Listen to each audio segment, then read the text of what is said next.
Good evening, everybody. My name is Kaylee Zazula, and I'm the program manager for Travis Audubon.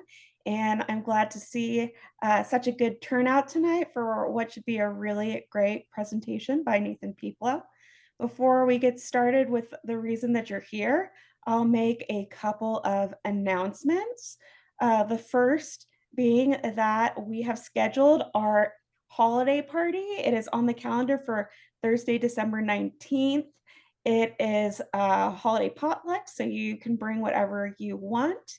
And it'll just be a great time to see other members and socialize, and everybody's welcome. So mark your calendar for December 19th. That'll be happening at the Travis Audubon office at 6 o'clock. Additionally, we are doing something fun this year with the holiday season. We have a gift membership and gift class boxes. So you are able to actually send something fun to your nature loving loved one to show them that you got them a Travis Audubon membership or a Travis Audubon class as a gift. It's a cute little box. It contains a checklist, our beloved little checklist of the birds of Central Texas. It has a Travis Audubon sticker, and then it also has a cute card letting them know what their gift is. So if you are interested in gifting a membership or a class, then we encourage you to check that out. And I'll get the link to learn more about that into the chat box in just a minute. I also wanted to share a really exciting breaking news update. So if you have read our weekly newsletter recently or keep abreast of our blog, you know that we have a bird-friendly design working group that Travis Audubon is a part of. And they recently put forward a bird-friendly building resolution to City Council that actually happened at their meeting tonight. And I have a message from Jennifer Bristol, who is the chair of that design or of that working group. And she says that because of your care and effort, the city of Austin unanimously passed the bird-friendly building design resolution. This resolution directs the city manager and staff to return to council with updates regarding the city's implementation efforts of Lights Out Austin, a citywide initiative that aims to raise awareness of the risk of light pollution for migrating birds, to explore bird-friendly building techniques, including the impacts on cost and time on developments, and develop recommendations for amendments to city code or guidelines to incorporate bird-friendly building standards for construction of new buildings. So that's really great news. And just a shout out to the sponsors of the resolution. That includes Mayor Pro Tem Leslie Poole, Council Member Zoe Quadri, Council Member Jose Velasquez, Council Member Vanessa Fuentes, and Council Member Paige Ellis. So thank you so much to everybody who reached out to City Council, letting them know that you were in support of this resolution.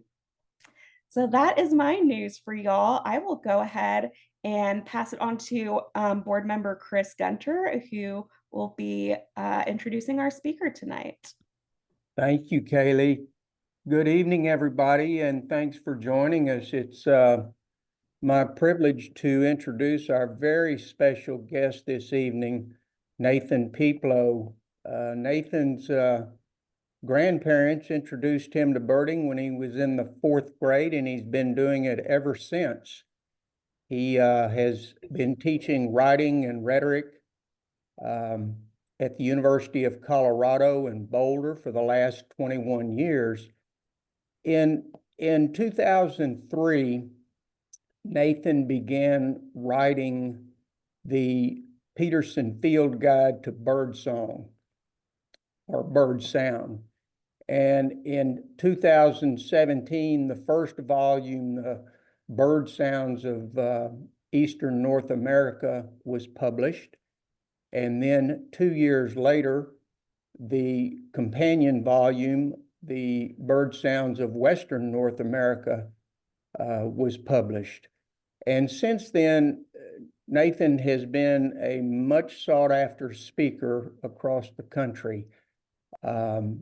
Most recently, he was a speaker and field trip leader at the Rio Grande Valley Birding Festival.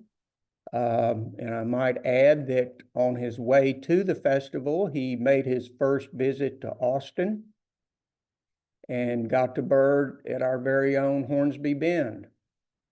He is also the author of the birdsong blog, earbirding.com. He's a board member of the Bird Conservancy of the Rockies. He was an author of the Colorado Birding Trail and former editor of the journal Colorado Birds. Tonight, it is our distinct privilege to have Nathan here to talk to us about the amazing sounds of birds. Please welcome Nathan Pieplow. And let me add one thing. If you have any questions, just enter them in the chat and Nathan will answer them at the conclusion of his presentation. Thanks. Thank you so much, Chris. Thank you, Kaylee. Thank you to everybody. I believe this is my second time getting to speak to you all at Travis Audubon. I gave a talk to you about 2 years ago, if maybe some of you remember. I'm going to be giving a different talk tonight, but I think now that I look back on it, I think there's going to be one bird we're going to talk about that I actually talked about 2 years ago as well. So that part might be review for some of you, but it is going to be it is one of the most incredible birds that we do have to talk about it if we're going to talk about the amazing sounds of birds tonight. So here we go. Actually, let me just double check here that yes, did it correctly. All right. So I'm going to play a little sound here just to get you warmed up so that you can adjust your speakers and all.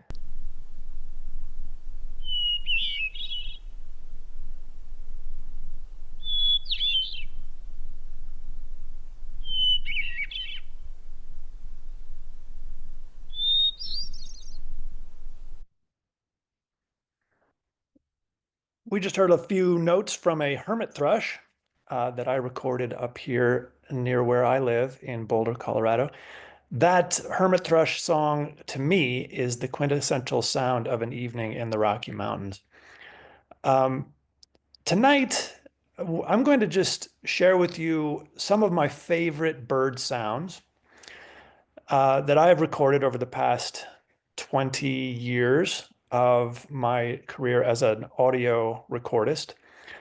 And I'm going to do it in the form of questions. I'm going to ask questions and then I'm going to answer those questions. And we're going to just hop all around the bird world, talking about some of the amazing things that birds can say and some of the amazing things that birds can do. And we're going to start here in this cave that is on the screen right now. And the question that we're going to start with is, which bird can echolocate? If you happen to know the answer, you can drop it in the chat. Although I will note that there's actually more than one answer to this question. There are actually multiple birds that can echolocate the way that bats do. In Southeast Asia, for example, there's a number of species of swiftlets which can make little clicking sounds and navigate around in caves in the total darkness by listening to the echoes of the clicks that they're making. So I'm seeing some interesting guesses in the chat. Owls cannot echolocate. They cannot actually create a picture of what they're seeing with their ears. Owls just have really, really good eyes. They can actually just see in very, very low light levels. They also have extremely good ears and they can locate things just from tiny little scratching sounds. Barn owls can locate a mouse just from the tiniest little quiver of its tail. They can pinpoint exactly where that sound is coming from. And great gray owls can hear voles that are actually moving under 2 feet of snow. They can actually figure out exactly where to land, that they can go right through the snow and grab the vole. So there are several species of swiftlets that can echolocate, which are related to swifts. But the bird I'm going to be talking about is actually a bird that lives in South America, and it's called the oil bird. And that was an answer that somebody put in the chat. These oil birds are pretty fantastic birds. They are not related to any other kind of bird. They are in their own family, just one species in the family. They're pretty big. They're about the size of a nighthawk. And this picture is from them inside the cave where they live. You can take a tour of this cave. I'll come back to here where we were just a minute ago. This cave is actually the cave where the species oilbird was first discovered by European science, by the famous explorer Alexander von Humboldt. This cave is in modern-day Venezuela, and it is the focus of a national park called Cueva del Guacharo National Park. Guacharo is the Venezuelan word for oil bird. So this cave is famous for its oil bird colony, and you can actually take a daytime tour of the cave, and you can walk in there. They have like, I don't know if you can actually see it there in the photo. They have a walkway with railings, and you can just walk in there with a tour guide during the day, and they'll shine a light up on the birds who are roosting up on the canyon walls, the cave walls, and you can see the oil birds during the day. They don't let you go in there by yourself typically, and they don't, spend very long in the cave because they don't want to disturb the oil birds too much. But this is a way that a lot of people get to add oil bird to their life list. Well, my friends and I were in Venezuela back in 2007, back when the country was a little bit more stable than it is now. And we actually asked for and got permission to go into the cave by ourselves at night. Actually, early in the morning. This is what it looks like if you're standing in the cave looking out during the day. You can see that walkway I was talking about there. But if you're there at 4 o'clock in the morning looking out, it looks more like this. It's all dark. You can just barely see kind of the silhouette of the sky and the jungle outside the cave. And if you get there at 4 o'clock in the morning, the cave is empty because the oil birds are nocturnal. They roost in the cave during the day, but then they leave at night. They all fly out of the cave when it gets dark, and they fly all around in the rainforest during the night. And they are nocturnal frugivores, meaning they are fruit-eating birds.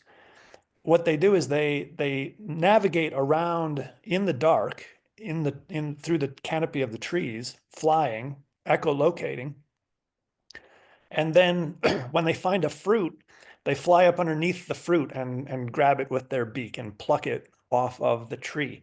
And this is how they feed. They do this at night. And then if you're a sound recordist, what you really want to do is you want to be standing in the mouth of the cave at 4 o'clock in the morning, because that's about when all these oil birds that have been out in the jungle all night start to fly in over your heads in the dark. And when bats echolocate, bats make these high-pitched clicks that are too high for humans to hear, usually. And then the bats are creating a sound picture from the echoes from those clicks. Oil birds do the same thing, except the clicking sounds they make are low enough that humans can actually hear them. So when this huge flock of oil birds starts streaming in over your head, which takes about half an hour for them all to fly into the cave, there are so many of them living in there, it sounds like this.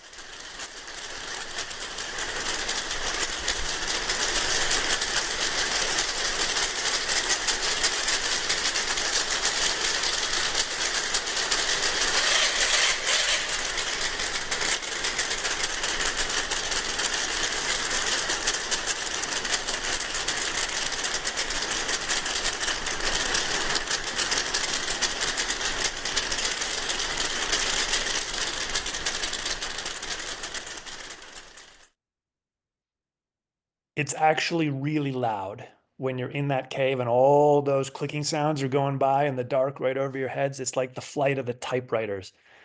And in that recording, you could hear them screeching a couple times when they get too close to one another. They kind of screech at one another. They seem like kind of bad-tempered birds.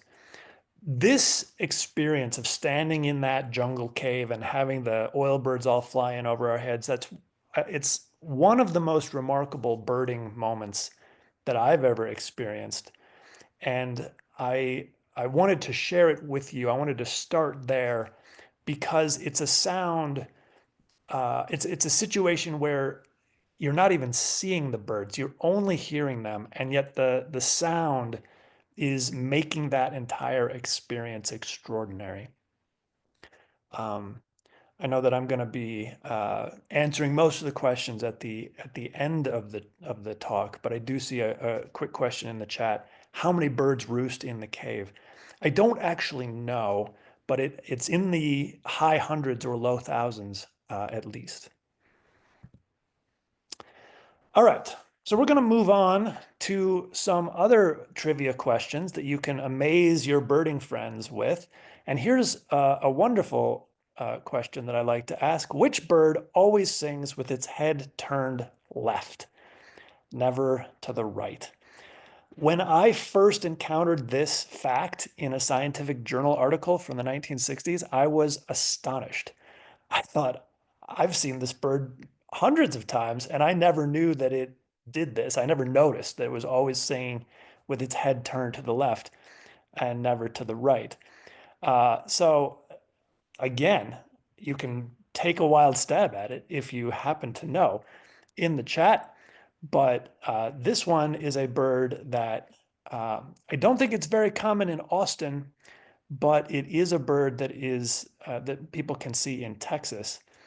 But usually, I think mostly in West Texas, and certainly we have them here in Colorado. The bird that always sings with its head turned left is the yellow-headed blackbird. And this is a bird that we have here where I live in Colorado. They're not too hard to find. And I thought, I'm going to go check this out. I want to find out for myself whether yellow-headed blackbirds always sing with their heads turned to the left. So I went out and I took a bunch of photos of singing yellow-headed blackbirds to try to test this, this theory. Now, if you've never heard a yellow-headed blackbird sing, hearing a yellow-headed blackbird sing is one of the least pleasant experiences in the birding world. Singing yellow-headed blackbirds sound like cats that are being strangled. They have this horrible groaning kind of sound that they make when they're singing.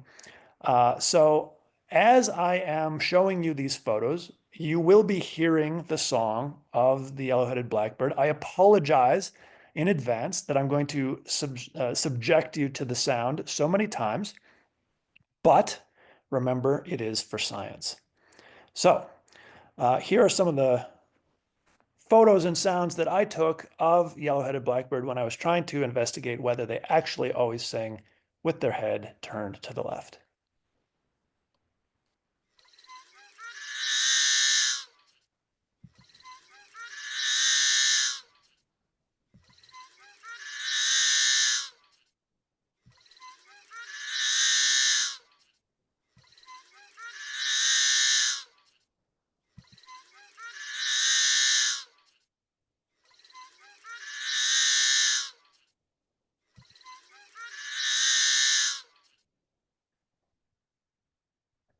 As I was doing this research, time and again, I would see the yellow-headed blackbirds turning their heads to the left as they were singing. Sometimes it wasn't very far to the left, sometimes it was kind of all the way, but it was always to the left and never to the right. And this is a really, really interesting fact. Yellow-headed blackbirds actually have two different kinds of songs that they sing. The males typically alternate back and forth between these two songs. One is the horrible groan that we just heard, and the other one is slightly more musical, slightly less horrible. They don't turn their head to the left when they're singing the other song, the slightly less horrible song. They only do it when they're singing this groaning song. And that is exactly what the scientific paper said. And that's what I've found as well. For years, I would give this talk and I would say to the audience, I have no idea why yellow-headed blackbirds always turn their head to the left and never to the right. And then one year I was giving this talk and I was at the same event as Richard Blum, and he is a well-known ornithologist who teaches at Yale. And we were sitting together at the book signing table after the talk, and he turned to me and he said, I know why yellow-headed blackbirds only turn their heads to the left.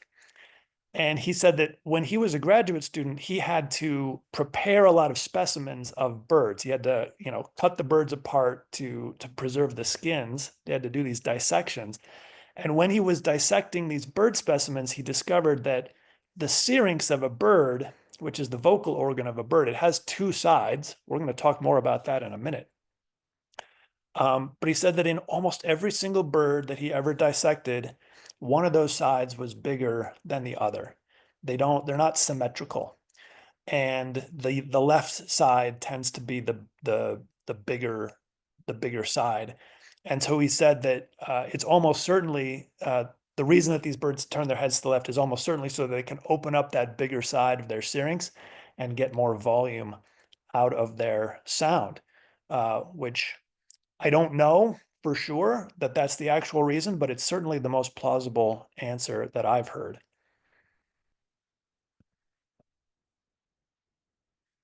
Here's a question that I love to ask people, especially I love to ask kids. When I'm giving a talk like this to elementary school children, I say, which bird sings the longest song? And there's actually a lot of birds that could be in the running for this, and it kind of depends on what counts. But for now, we'll go with the sage thrasher. It's as good of a candidate as any. Sage thrasher, also a West Texas bird and a Colorado bird here. And when I'm giving this talk to kids, I say, I'm going to play the song of the sage thrasher, and I want you all to make some noise and try to do it on one breath and see how long you can make that noise, how long you can stretch that one breath, pull in as deep of a breath as you possibly can, and then see if you can go longer than the sage thrasher before you have to take a breath. And so you are welcome to do this at home if you want. Don't unmute your microphone if you're going to test your own lungs against the sage thrasher. And of course, you're not required to test your own lungs, but here's a bird that's going to sing a pretty long song.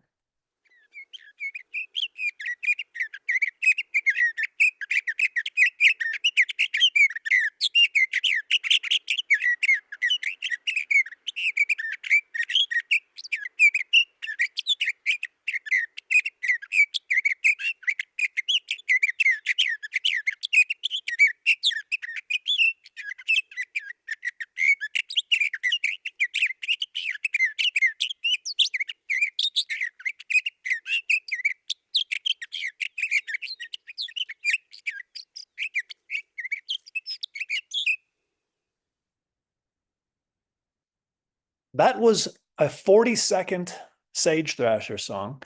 That's not even a particularly long sage thrasher song. That's kind of an average sage thrasher song in terms of length. You may have noticed that it sounded like that bird was just singing the whole time without taking a breath. And it's not a very big bird. It's smaller than a robin. It doesn't have very big lungs. Scientists wanted to know, how can birds like this sing such really long songs without appearing to take a breath? So there were three main hypotheses as to how birds might do this. One theory is that that song we just heard, even though it sounded to our ears like the bird was never stopping, if you look on the spectrogram, it actually is separate notes. And there are really, really brief pauses in between the notes. And so one theory is that the bird was taking little mini breaths in between each note. It doesn't have enough time to fill its lungs in between those notes, but it might have enough time to get in just enough air to get the next note out. So that was one theory, was mini breaths. Another theory was that birds might be able to sing while not only when the air is coming out of their mouths, but also when the air is going into their mouths. Humans can do this. Humans can talk or sing when they are inhaling. It sounds a little weird if we do it, but we can do it. And so that was another theory, is that maybe the birds are singing both when they're exhaling and when they're inhaling. And then a third possibility was that birds might actually have just a very different physiology than us. They might be able to breathe in a circular fashion, in through the nose, out through the mouth at the exact same time, which we cannot do, but birds might be able to. So in order to get to the bottom of this mystery, researchers had to bring some birds into the lab. They did this actually with northern cardinals and a few other species. And they invented really, really tiny pressure monitors, small enough that you could insert them into the mouth of a bird, and it would then be tiny enough that the bird would not be bothered by it. So the bird would be able to sing and do whatever it was going to do, even when this pressure monitor is in its throat. And the pressure monitor can measure the direction of the airflow at every given second. And so by doing this and then inducing some birds to sing in the lab, what they discovered was that birds like the sage thrasher, they actually take mini breaths. So they're not singing in a circular fashion. They're not singing with ingressive phonation. They're not singing while they're inhaling. Instead, they're just getting enough air in between these notes to get the next note out. And birds can do that for hours on end. European skylarks can sing much like that sage thrasher. They don't sound to our ears like they have many pauses in their song, but there actually are pauses. And they sing while they're flying on the wing during their flight displays. And those flight displays can actually last for 2 or 3 hours with the birds not appearing to ever stop. And that's just because they're getting little breaths and then just enough to power their muscles and sing the next note of the song. And then that's it. That's how they sing, apparently, without taking a breath. Which bird has the biggest vocabulary? This is one of the things we talked about when I was here 2 years ago, but like I said, it's such an amazing bird. It needs to be talked about again. When I say which bird has the biggest vocabulary, that is a question that we don't fully know the answer to, because actually very few of the world's bird species have been well studied. So the answer I'm about to give you is the bird that has the biggest vocabulary of the birds we have studied so far. It's very possible that there's a bird out there that actually has a larger vocabulary than this one. But so far, this is the bird that we know of with the largest vocabulary. I'm seeing some good guesses in the chat. Mockingbird, lyrebird. It's neither of those. And it's not a crow either. However, it is a relative of the mockingbird. It is, in fact, the bird that's pictured here on your screen. It is the brown thrasher. Now, brown thrashers sing a typical song. They sing a song of about one second long phrase, and then they pause for about a second, and then they sing about a different phrase that lasts about a second, and then they pause for a second, and then they sing a different phrase, and then they pause for a second, and it sounds like this.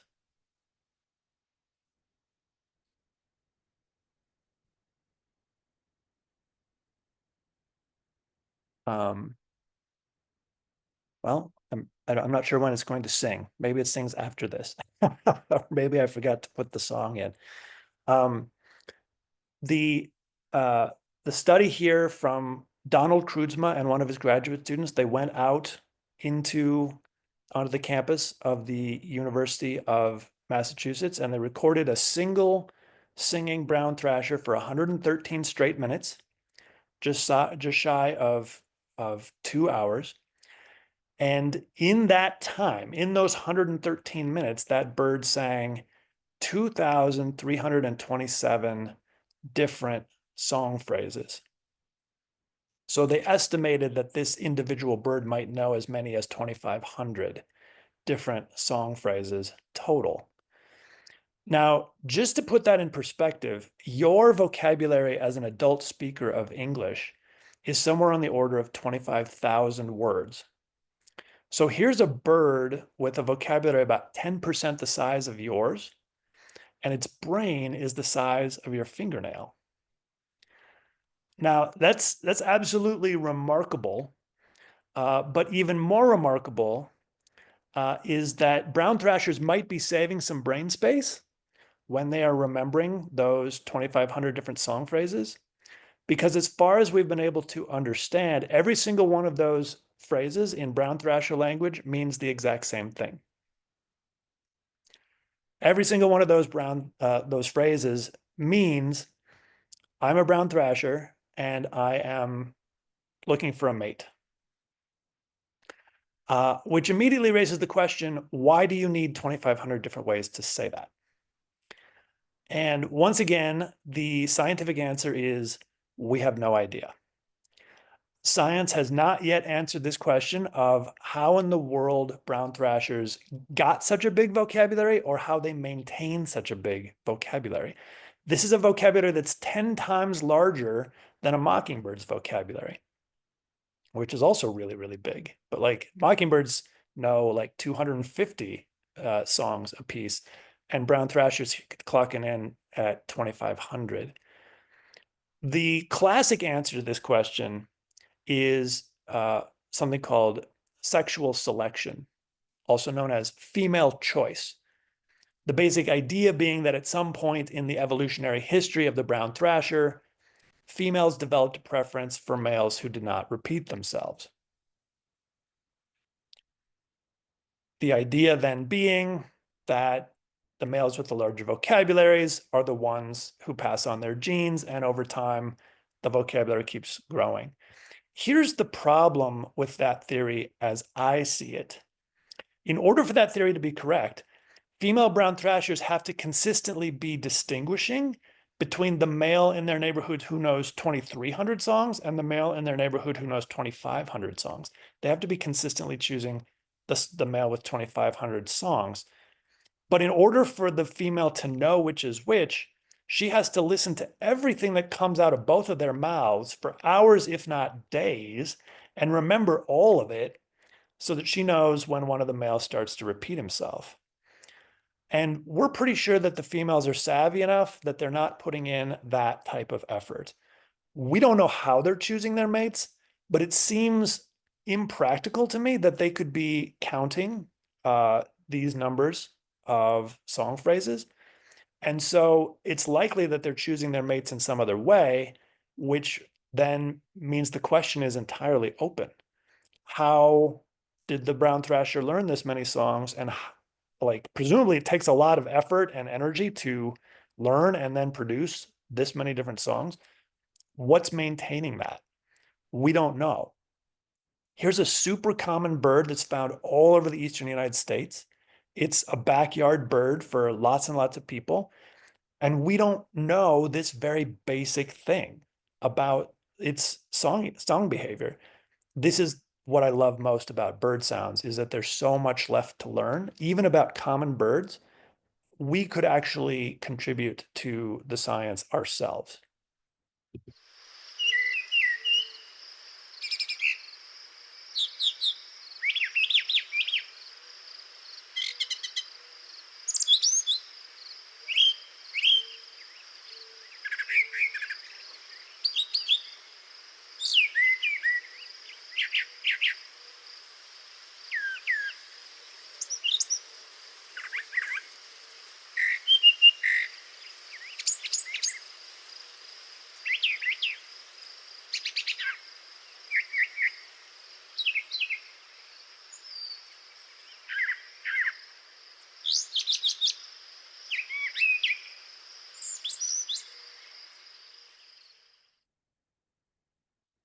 There was the brown thrasher song.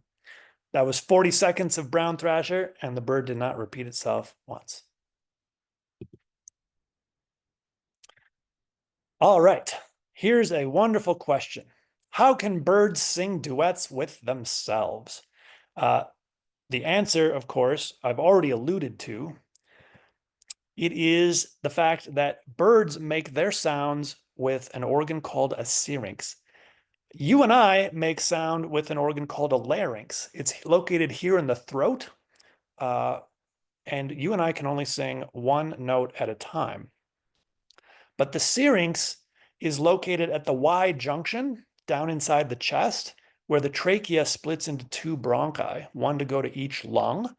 And there's a sound producing membrane in each bronchus. So a syrinx has two sound producing membranes. A bird, any bird, can in theory produce two completely unrelated sounds at the exact same time. Every bird has two voices. However, not every bird uses the ability to make two different notes at the exact same time. What a lot of birds do is that they'll actually only use one side of their syrinx for their entire lives, and they just never use the other one. Another thing that a lot of birds do is they'll use one side of their syrinx for the high notes in their song and another side for the low notes in their song. And they switch back and forth.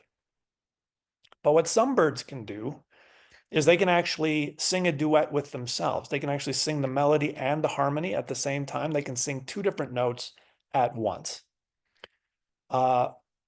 In North America, the families of birds that like to do this the most are the thrushes, the finches, and the icterids. The icterids being that family that includes orioles and blackbirds and meadowlarks and the bobolink.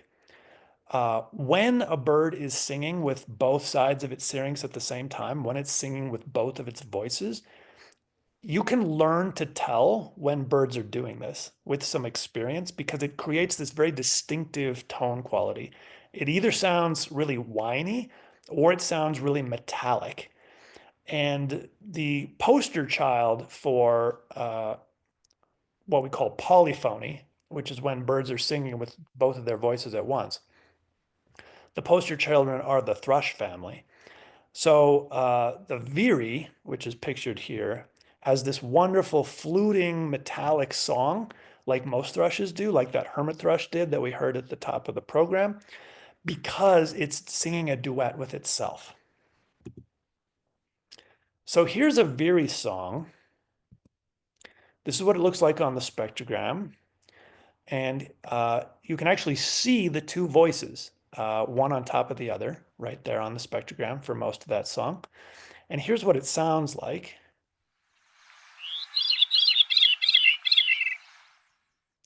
It's got this wonderful kind of metallic, kind of dissonant panpipe kind of quality to it. And that is coming from both of the voices in harmony with one another. When I was learning bird sounds, when I was a teenager growing up in South Dakota, I had this set of cassette tapes. It was the Peterson Field Guide to Bird Songs, different from the Peterson Field Guide to Bird Sounds that I later wrote. It was this set of tapes that you could play, and they would teach you different bird songs. And one of the things that was on that tape was when they got to the veery song, they actually played it slowed down. They played it at half speed and then they played it at quarter speed. And it sounded so cool that I wore out that section of the cassette tape by playing it over and over again. And the reason it sounded so fascinating was because the bird was actually duetting with itself. So nowadays, what we can do is we can actually I can actually go in and use audio editing software to do cool things with a veery song. And so I'm going to share that with you now. Here is the veery song at half speed. Actually, I'm going to go back and play it at full speed first once. Here it is at full speed.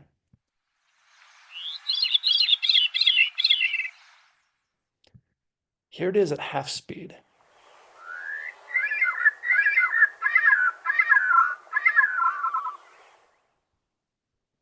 Again, this is the part where I wore out the tape, just listening to that over and over again. Here's at half speed again.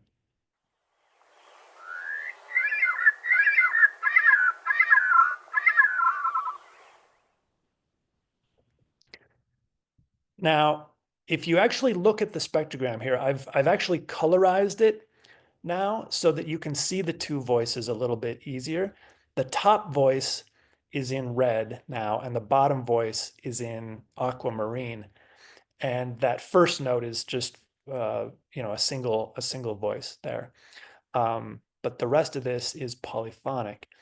And what we can do is I can actually go in and eliminate one of the voices, and so you can hear them one at a time, and then we can listen to them together. So here's half speed, the high voice only.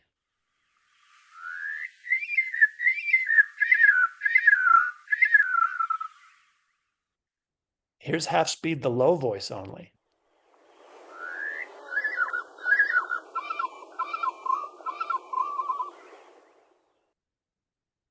And here's half speed, both together.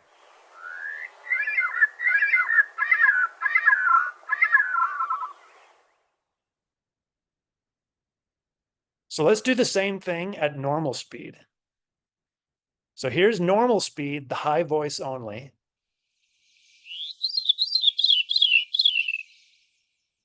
Normal speed, low voice only.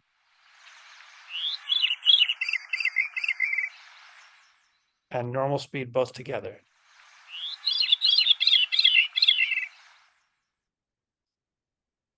I find that when I separate them out for people and then I play them together again, it's easier to hear the polyphony.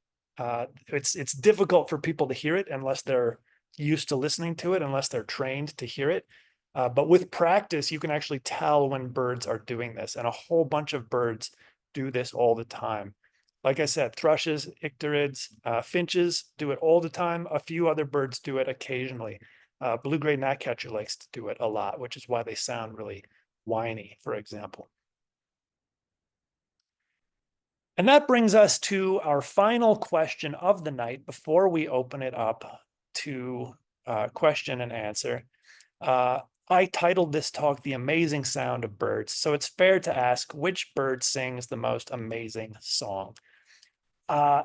Your mileage may vary on this question. Different people might have different favorite songs. I'm going to share just a couple of my very favorites right here at the end as a grand finale. My very favorite bird song in the world is made by the bird that's pictured here. It's called the slate-colored solitaire. It's related to the Townsend solitaire of Western United States, but the slate-colored solitaire is only found in Central America and Mexico, and it is a cloud forest bird. So you go up into the cloud forest. That's what happens to rainforest when it gets high up on a mountainside. You go up into the cloud forest and you hear these wonderful songs of slate-colored solitaires ringing out across the forest. This is what they sound like.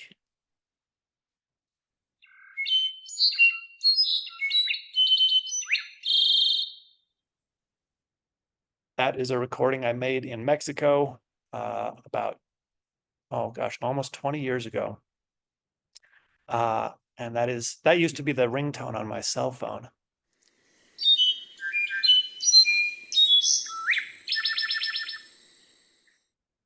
That's a different slate-colored solitaire. No two slate-colored solitaires sound exactly alike. They are just all over the map. Wonderful sounds. You never know what's going to come out of their mouths. I'm going to share another favorite, which is a related bird, the brown-backed solitaire from Mexico also. This is a pine forest bird, so it's found higher up in elevation and in drier elevation. Brown-backed solitaire has actually shown up in southern Arizona a couple of times. But this is the quintessential sound of the highland pine oak forests of Mexico.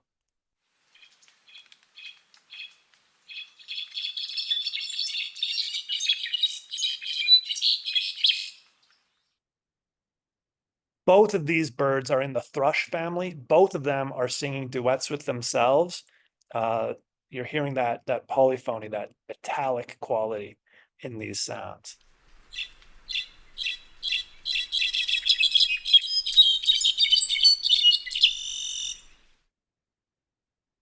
I just love listening to the solitaires in Mexico. Here's a bird that is one of the truly the most bizarre birds in the world. You can tell just by looking at it how weird it is. It's called the Montezuma oropendula. It is in the Icterid family. So it's in that blackbird, oriole, meadowlark family, but it's the size of a crow. It's got this chestnut brown body, a black head, a yellow tail, and this bizarre candy corn bill. And the weirdest thing they do is when they sing, they'll sit on a perch and then they'll tip forward like they're falling off the perch, but they'll keep their legs on the branch. So they end up upside down. They open up their wings, and then as they're falling, they sing, and then they kind of like pop right back up. So they don't actually let go of the branch, but it's almost like they're falling off the branch when they're displaying. I like to describe their song as a video game rocket launching and then immediately crashing.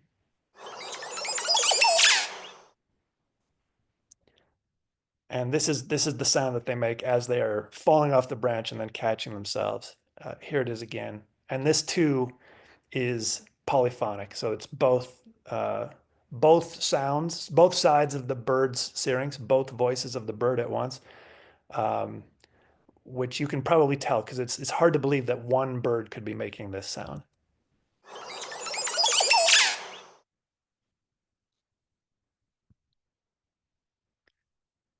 We should not discuss the most amazing sounds in the world without discussing the American bittern. Hopefully you've gotten a chance to hear this sound. One of the colloquial names for this bird in early America was thunder pumper.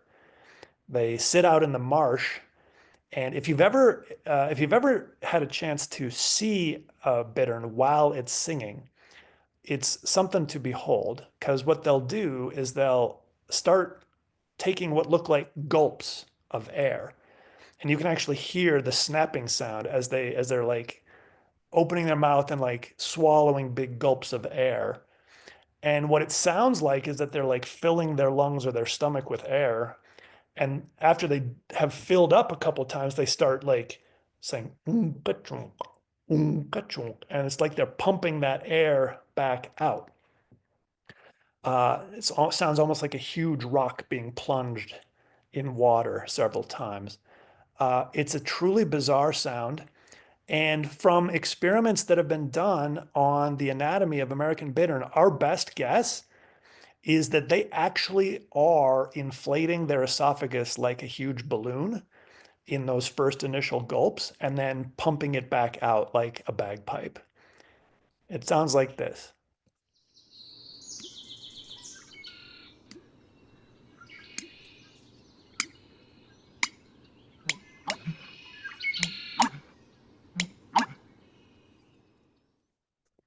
And over the computer speakers, you're not getting that really deep bass note that they make. You know, you're only hearing the top. You can hear those clicks as they're swallowing the air, and then you start to hear the kunk-ka-chunk, kunk-ka-chunk. You can hear the notes, but through the computer speakers, it's not booming in your chest the way it would in the marsh. So I said that was the last question, but there's actually one last question here to finish out with, which is why should we listen to what the birds have to say? And there are lots of reasons, and you may have slightly different reasons than I do for listening to birds. But one of the things that I like to think about, one of the reasons that I wrote the books that I wrote, is that a lot of times we just go about our daily lives. And especially, not so much the people in the Audubon Club, but most people, they go about their daily lives and the birds are simply background noise to them.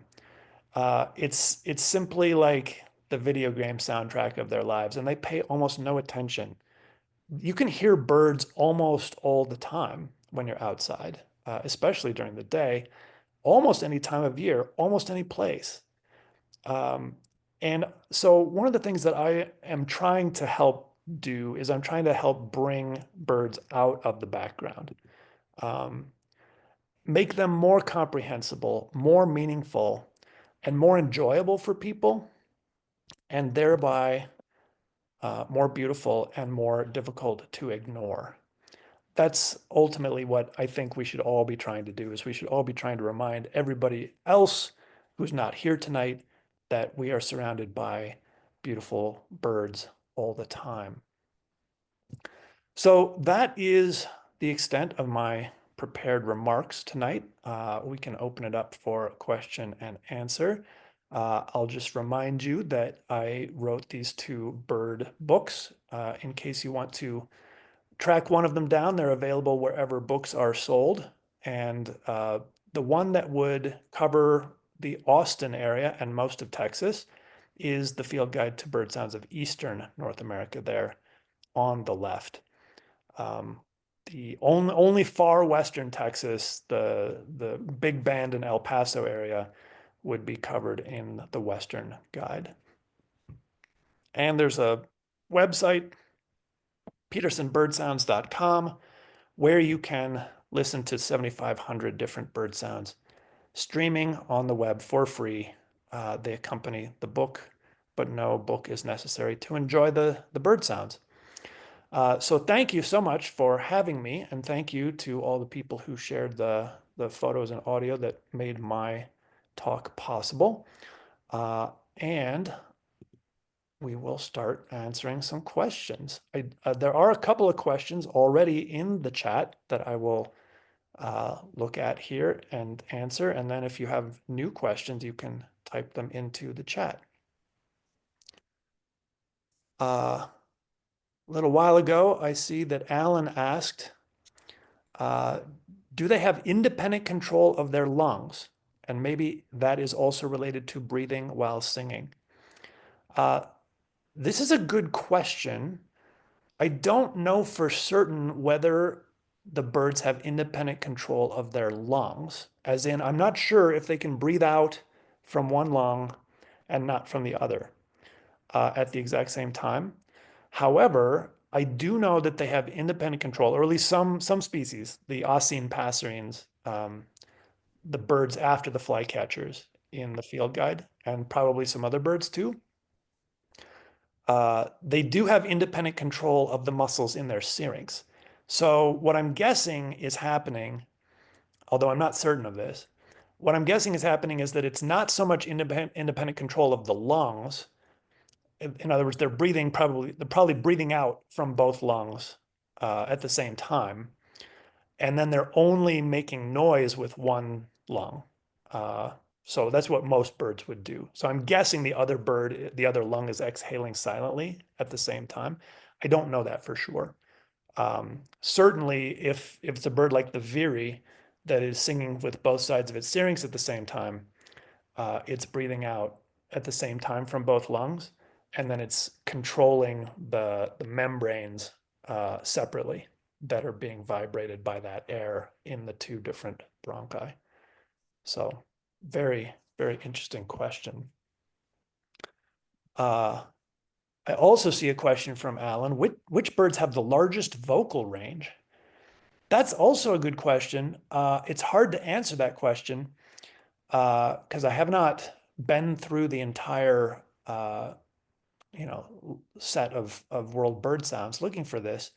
But I remember that when I was originally writing my field guide, one of the birds that really, really impressed me with its vocal range was brown-headed cowbird. Because if you know what a brown-headed cowbird's song sounds like, it's like this very low-pitched gurgle, almost like running water, and then this really high-pitched squeak or whistle. And so they go right from the bottom of the spectrogram right up to the top. Right from the bottom of what most people can hear right up to the top. And they do it in about half of a second. And so as far as I know, that's the bird that I'm familiar with that has the largest vocal range, at least in North America, at least in terms of turning it from really low pitch to really high pitch in a short amount of time.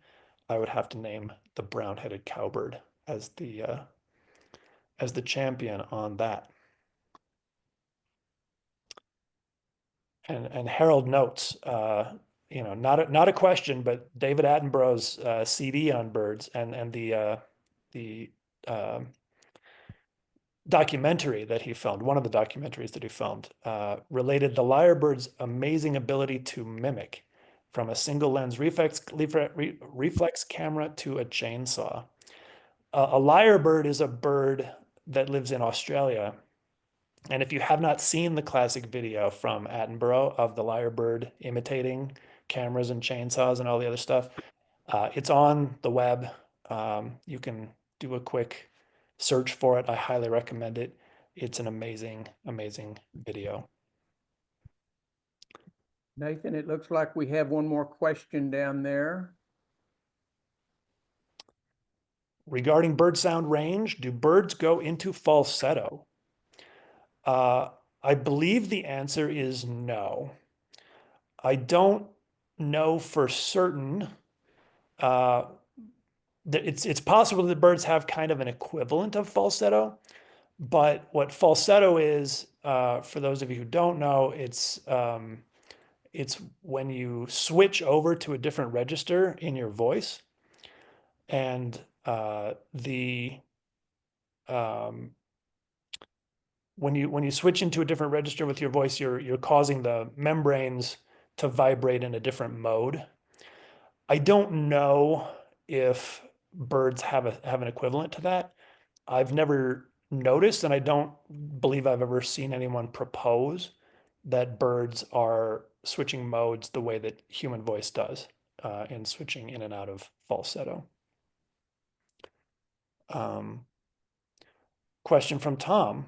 I'm a musician. Why are you pronouncing it polyphony instead of polyphony? Basic answer is because I like polyphony better.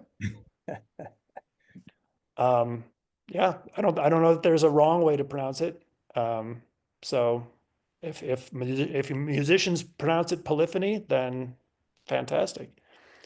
And Lynn and Jerry ask, how would you describe the sounds that grackles make? Well, I'm guessing you mean great-tailed grackles. If you're in Austin, those are the grackles that matter, right? Those are the ones that sound like car alarms, and they're shrieking all night long in the HEB parking lot. Honestly, great-tailed grackles, I know that they are polarizing, and many of my non-birding friends who live in Texas hate grackles. I absolutely love them. Great-tailed grackle is one of my all-time top 10 favorite birds, precisely because they shriek all night long, like a whole parking lot full of car alarms. So grackles are all over the map. Like many birds, grackles are in the icterid family. They have that ability that icterids often have to sing with both sides of their syrinx at the same time. Great-tailed grackles are not always doing that. They're more often just whistling, but they can make all sorts of different sounds. And so I guess, how would I describe the sounds that grackles make? The great-tails have everything from stick-breaking noises to, wonderfully loud, repetitive whistles, and also nasal sounds and kind of harsh sounds. They mix it up in a wonderful way. And so the thing I love about great-tailed grackles is that they're just all over the map in terms of their sounds. And they're also completely impossible to ignore. I love that about them. Do grackles have a large vocabulary?